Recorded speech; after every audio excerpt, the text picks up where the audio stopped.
Dois fatores são fundamentais para o desenvolvimento econômico de uma sociedade: o bom funcionamento das instituições e a capacidade de desenvolver inovação. Esse é o assunto do Conexão Pública de hoje e, para falarmos sobre isso, nós convidamos a professora do curso de Ciências Econômicas da ESAG-UDESC, Ana Paula Menezes Pereira, e o formando do curso de Ciências Econômicas também da ESAG-UDESC, João Henrique Balestrin. Sejam bem-vindos ao nosso programa. Obrigado pela participação aqui hoje. Nós que agradecemos o convite. Professora, fala um pouco para a gente do papel das instituições no processo de desenvolvimento econômico de uma sociedade. Os países, mas é um tema recorrente na economia que a gente, né? Esse foi o tema com que nasceu o estudo da economia. Por que um país é mais rico do que o outro? Se a gente olhar, por exemplo, um país ele pode ter uma grande infraestrutura, ele pode ter investimento em educação. Se a gente olhar, por exemplo, comparar os países do leste europeu com do oeste europeu, você percebe ali que você tem indicadores de que você tem uma grande infraestrutura, tem capital humano, mas falta algo para que haja o empreendedorismo, a inovação, para que haja o desenvolvimento. Isso na verdade, são as instituições. A gente pode ter na sociedade regras que beneficiem a iniciativa privada, da organização desses fatores de produção, e a gente pode ter, na verdade, regras na sociedade que não estimulem a iniciativa privada. Quais são as características das instituições que beneficiam o desenvolvimento econômico, por exemplo? São aquelas que protegem, essencialmente, o direito à propriedade, o cumprimento dos contratos, a independência do judiciário, né? Falando dessa parte, né, mais legal. O próprio ambiente de negócio também, que são aquelas instituições que, na realidade, que reduzem os custos de você fazer negócio, reduz os custos de você empreender. Quanto menor a burocracia, maiores são as chances de uma sociedade se desenvolver. Por exemplo, você ter facilidade para você abrir e fechar empresas. Você ter facilidade para poder ter essa relação entre universidade e empresas. Né? Então, tudo isso aí é o cumprimento de contratos, mas também a celeridade com que os negócios podem ser realizados também. João Henrique, esse papel, então, entre universidades e empresas, esse elo, né, tão importante, que no Brasil muitas vezes é deixado de lado, ele é fundamental para o desenvolvimento econômico. Fala para a gente um pouco mais sobre isso. Sim, as universidades elas têm um papel importantíssimo na criação do conhecimento, né? E elas estando em parceria com as empresas, estreita muito o elo de quanto esse conhecimento que é criado nas universidades ele já pode ser aplicado nas empresas, então através de inovação em produto e inovação em processo.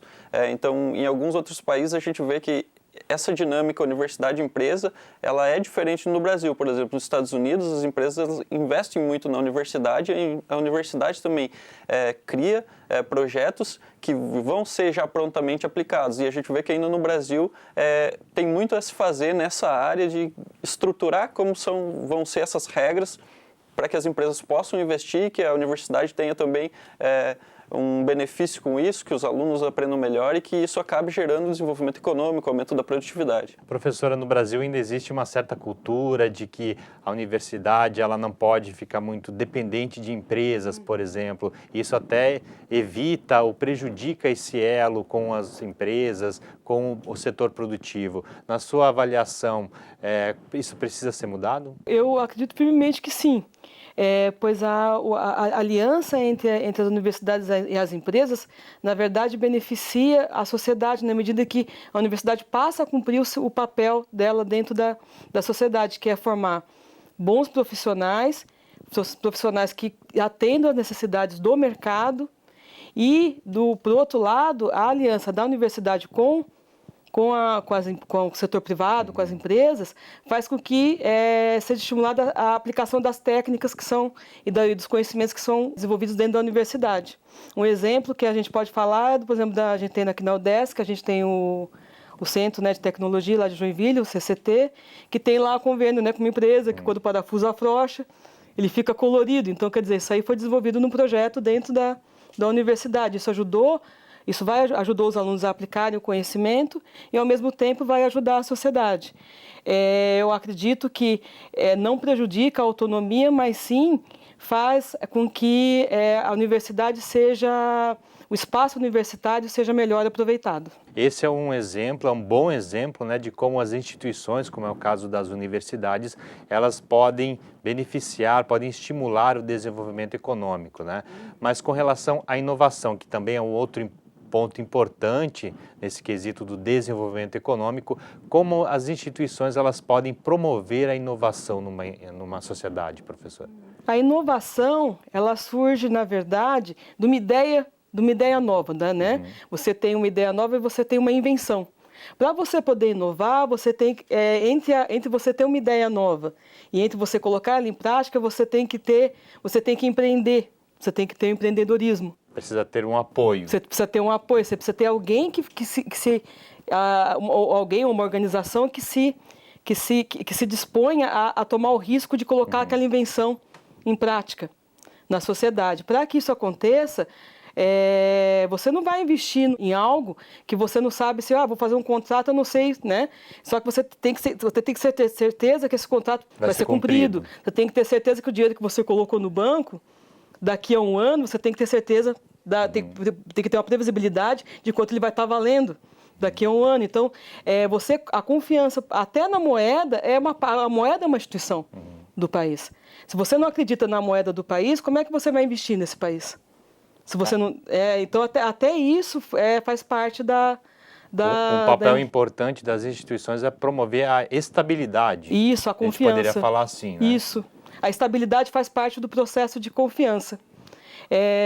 Além disso, você pode ter uma cultura que você premia quem inova, premia quem trabalha, premia quem está empreendendo. Ou você pode ter uma cultura que, na verdade, vai premiar as pessoas, na verdade, que não fazem isso.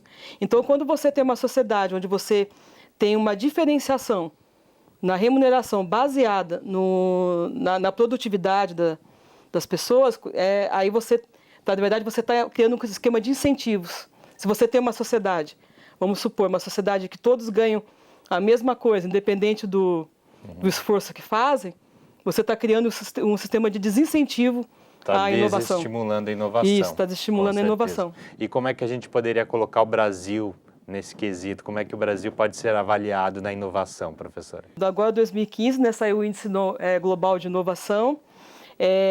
O Brasil, a gente tem lá 141 países, o Brasil está na 70ª posição. Então, o Brasil ele é mediano. Né? A gente brinca porque o Brasil está sempre no meio.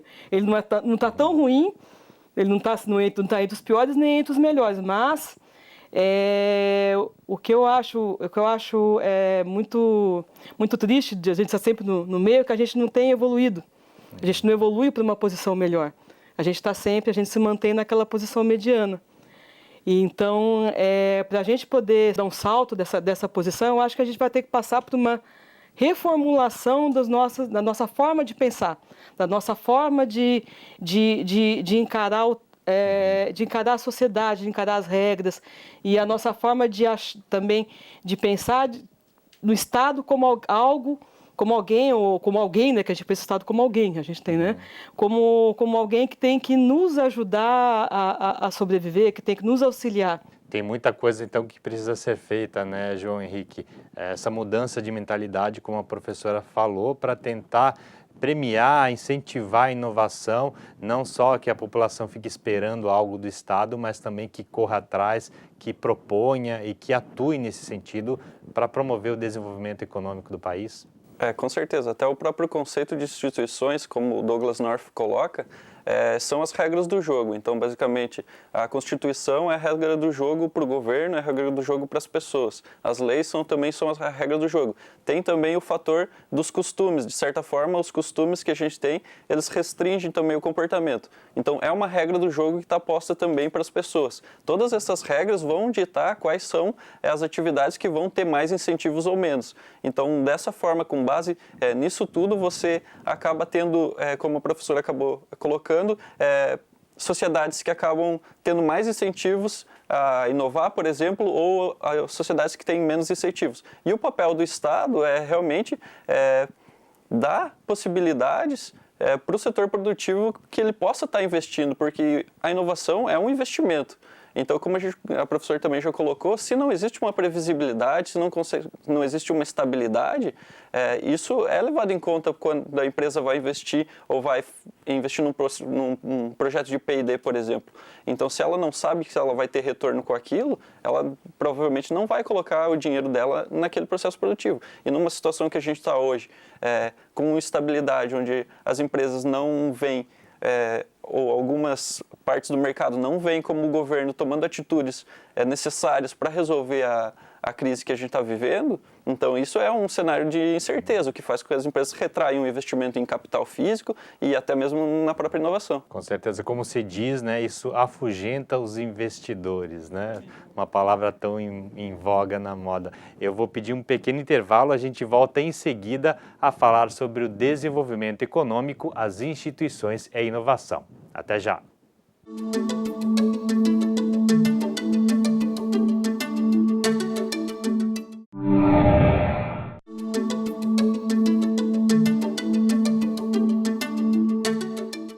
Estamos de volta com Conexão Pública, hoje falando sobre o desenvolvimento econômico, o papel das instituições e a inovação. Para falarmos sobre isso, estão aqui conosco a professora do curso de Ciências Econômicas da ESAG UDESC, Ana Paula Menezes Pereira, e o formando do curso de Ciências Econômicas também da ESAG UDESC, João Henrique Balestrin. Professora, a gente vive hoje um momento complicado no Brasil, né, de crise, aí muitas pessoas estão sentindo.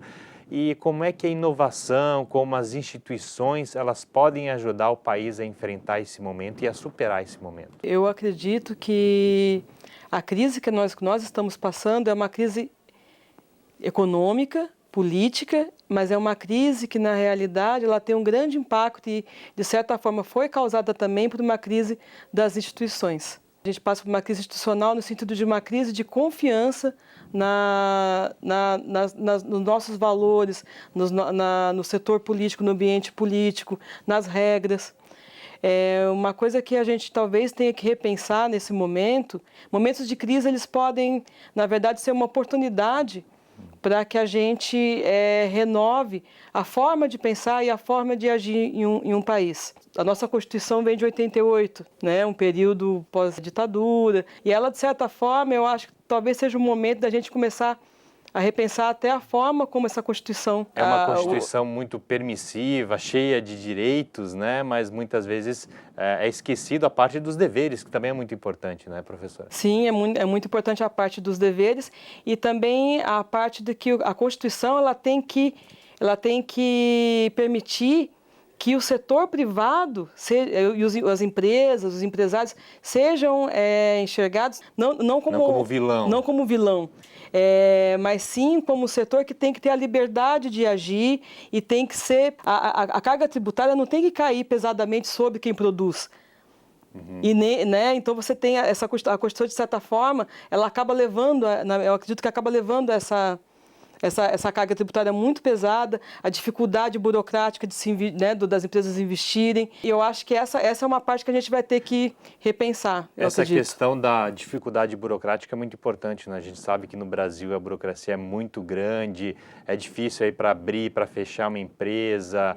A gente tem um país muito calcado nos cartórios, reconhecimento de firma. Tudo isso precisa ser revisto, na opinião da professora? Com certeza deve ser revisto. A gente olhar os nossos indicadores de ambiente de negócios, investir no Brasil é muito caro. E para um país crescer, você tem que ter investimento. Para um país inovar, você tem que ter a iniciativa privada participando do processo, mesmo que aliada às universidades públicas. Porque a inovação ela vem do sentido de você buscar recompensa por estar empreendendo algo novo. Então, a recuperação das economias, o crescimento das economias no mundo, normalmente os países que conseguem dar um salto com relação ao desenvolvimento, à riqueza, são países que inovam e investem em educação. Então, por exemplo, se a gente pegar a Coreia do Sul, ela é um país que na década de 60, se a gente comparasse com o Brasil, era mais pobre que o Brasil. qual que foi a escolha de desenvolvimento do Brasil e da Coreia do Sul, se a gente for comparar? A Coreia do Sul ela investiu pesadamente em educação e ela abriu a sua economia à concorrência estrangeira. Porque a concorrência faz com que você também tenha incentivo a inovar. No Brasil, a gente tem uma economia que é bastante fechada, né? Tem um pouco de medo de que se abrir a economia vai prejudicar o ambiente interno de inovação, por exemplo. Isso, na opinião da professora, é justamente o contrário. É justamente o contrário. Porque quando você protege, aquela história de a gente achar que o Estado tem que nos proteger, o Estado tem que agir como um pai. É o contrário. Se você protege muito a economia, você acaba estimulando setores que, na realidade, não teriam como sobreviver em condições de competição. Setores que não são eficientes. Não são eficientes. E aí você acaba fazendo com que os recursos sejam alocados de forma ineficiente. Isso quer dizer, você acaba desperdiçando recursos que poderiam trazer uma maior riqueza, uma maior qualidade de vida para as pessoas. Então, a abertura da economia é essencial para que você tenha inovação.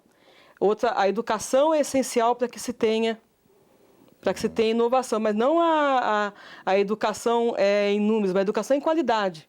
Não adianta você formar, dizer, todos estão, tantas pessoas estão estudando. Você tem que ver se estão indo bem no PISA, você tem que ver se estão indo bem nos testes que avaliam a qualidade do ensino, você tem que ver qual o desempenho.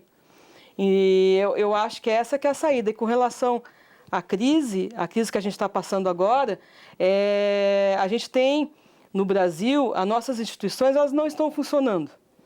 As instituições que deveriam encontrar o caminho para solucionar a crise. Por quê? Porque nós desacreditamos dessas instituições. É uma crise de credibilidade. É uma crise de credibilidade. A gente tem lá, a gente tem o Supremo tentando, o Supremo, tem os tribunais, tentando, ainda funcionando, mas, na verdade, a saída não vem daí.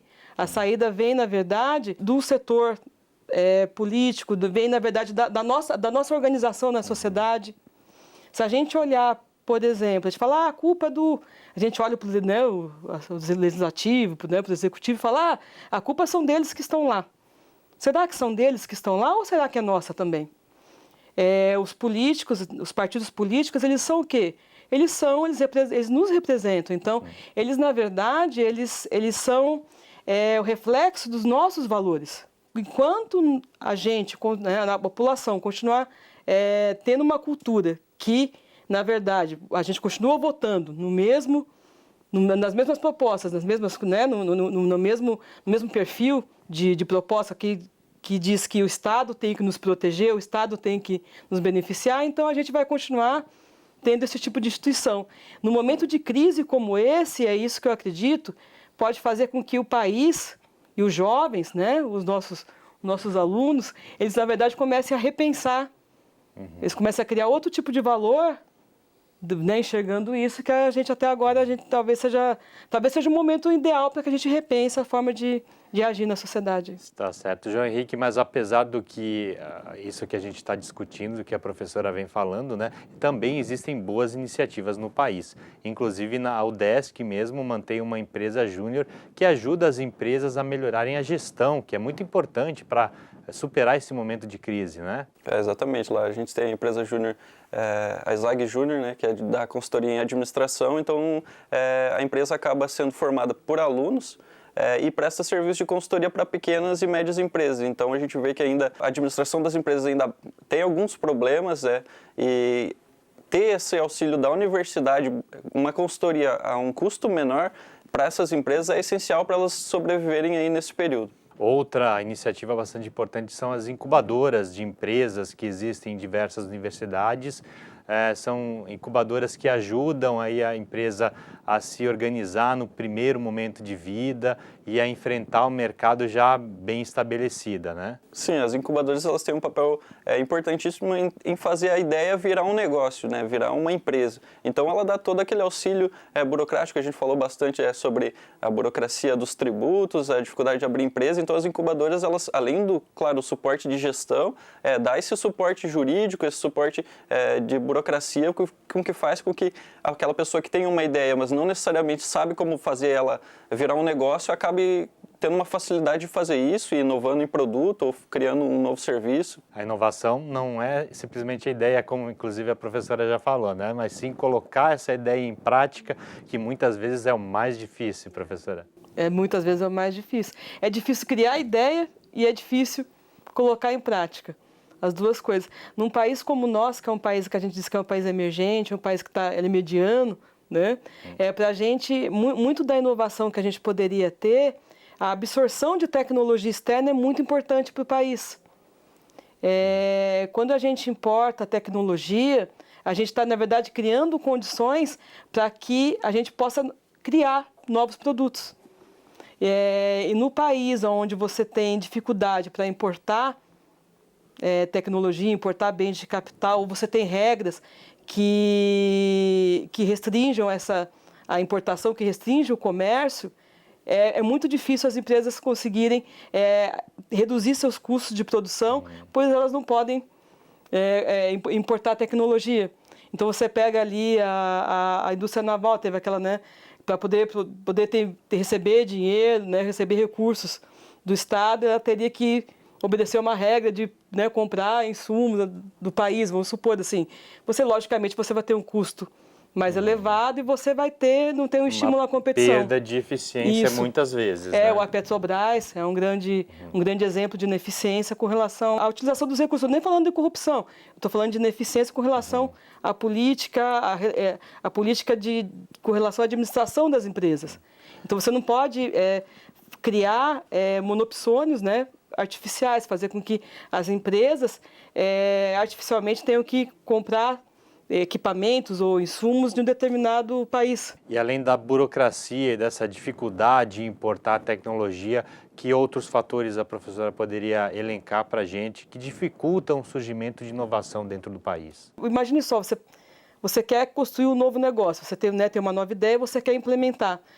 Imagina hoje, você está lá, um pequeno empreendedor, pensando, poxa, eu gostaria, né, de inovar em tal setor. Qual que é a perspectiva que você tem com relação ao futuro para a realização desse negócio? A gente não sabe quanto vai valer a nossa moeda daqui a um ano, a gente não sabe como é que vai ser a taxa de juros, a gente tem dificuldade em pensar como vai ser a nossa velhice com relação à Previdência. Então, enquanto a gente tiver instituições que não deem segurança para a gente, para